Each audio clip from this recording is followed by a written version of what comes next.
route to market, go to market. This is something that is a very common challenge faced by most of the marketeers. So commonly the way it starts is that you look at the positioning for your brand and say, this is my brand's positioning, this is my target consumer, this is the consumer price that I'm going to sell this product at. Now, once you have determined these three basic things, the target market, the consumer pricing that you want to sell this product at, and what is your brand's positioning, you start to work backwards from that point. What are the things that you need to consider when you are trying to reach out to your consumer at a certain price level that you believe is in line with the competition, is in line with the positioning of the brand, is in line with the way you believe that the brand should be perceived. So what you do is that at that price to consumer, you work backwards, and the first thing you answer is, what is the best way to reach this consumer? So assume, for the sake of argument, you have got multiple channels that you can reach the consumer through. One channel is the retail channel. Now, retail by itself is not one type of customer. There are multiple type of customers. For example, you may have big hypermarkets, you may have supermarkets, you may have the groceries or the bakalas or the kirana stores. You may have e-commerce channels which are there. Now, each one of these are not same to each other. So, for example, one hypermarket which is located in a very prime location may not sell the same kind of merchandise that is being sold by another hypermarket which is in a more value-added or affordable category segment. So you need to look at the assortment of products that are being sold by that retailer. You need to understand where this retailer is located. You need to understand how this retailer is operating in the market. What is the target consumer of this retailer? Once you have understand that retail landscape and dynamics of who are the type of retailer that I am targeting, what is the consumer I'm trying to reach out to, what is the price point I want to reach out to.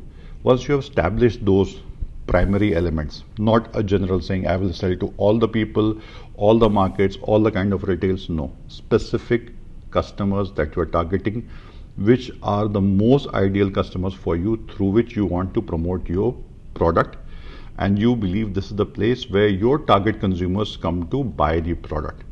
So now there is a marriage between the two. Your target consumers, they're shopping at a particular type of retailer, and you identifying that retailer as the customer that you want to reach out to. Now at that customer's point, every customer has a certain margin expectation. So a customer who's selling very expensive products is targeting the top end of the market, offers a wide selection to the consumer, to its shoppers and consumers. They will generally have a higher margin. A customer which is targeting volume driven, value customers, those will have a lower target margin that they will operate in. So this is the first criteria, understanding the margin structure of your retailer. The second criteria is to look at, okay, what kind of investments I need to do with the retailers. Certain retailers have very expensive investments to be made in them. That is because they want to restrict the number of brands that come to sell their merchandise with them. Also, at the same time, they want to be very clear that they are not considered to be a low-cost operators or low-value operators. They want to be perceived as premium. So they put the barrier very high so that only few brands which are very serious and they understand the consumer profile, they enter them. Others are generally very open.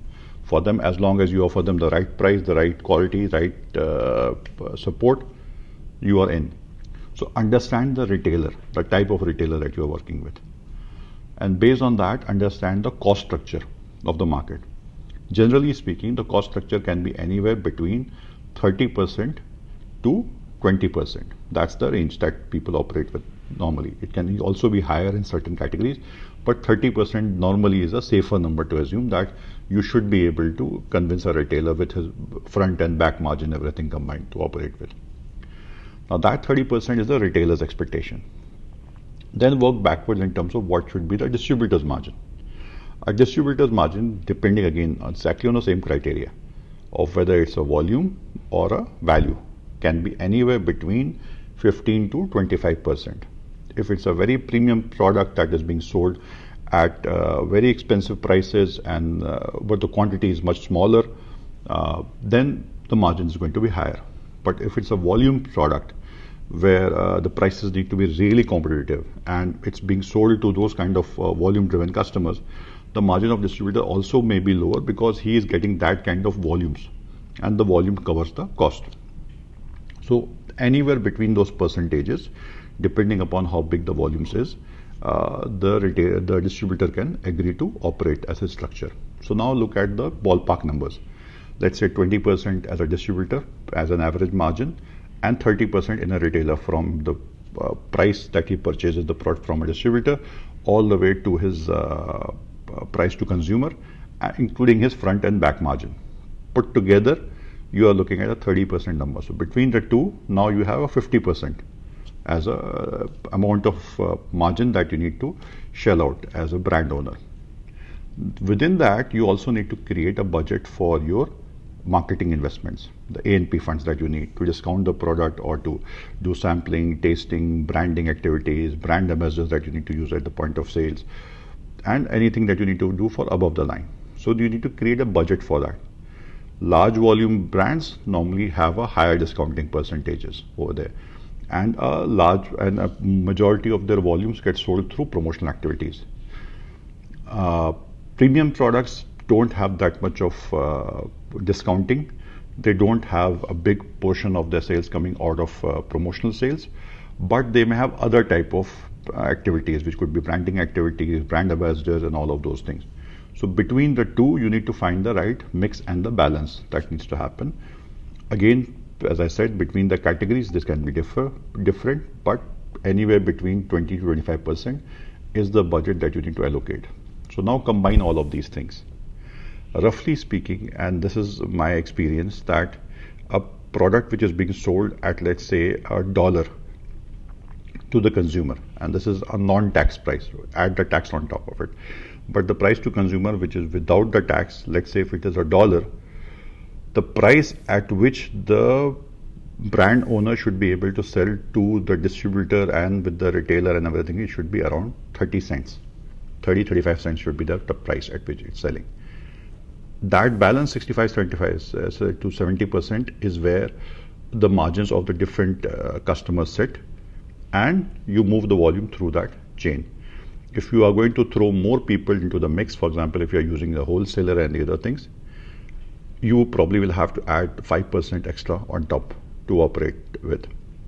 The point being that a lot of people make a mistake in their value chain calculation when they assume that the margin structure for GCC, for the Gulf countries, is the same as the structure in their home country, which is not the case.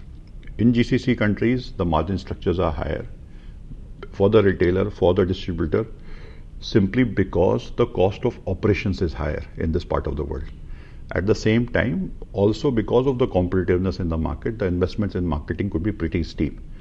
So these are the rough parameters. It may differ from brand to brand, but overall, if you look at the center part of it, between the brands which invest low money and the brands which invest a lot of money, if you look at the center part of it, the common mix, these are the percentages which are generally applicable. So when you are doing a route to market calculation, please calculate these margin structures before you decide to go to the market.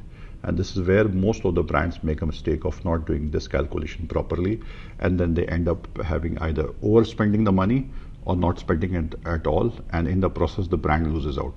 So they end up having a wrong positioning for the brand, or they end up having no budgets left with them at all to support the brand in the market, or the distributor is not, you don't have the right distributors because you don't have the right margin structure with you. So keep these points into consideration when you're deciding your route to market, so that you have the right price positioning. Thank you.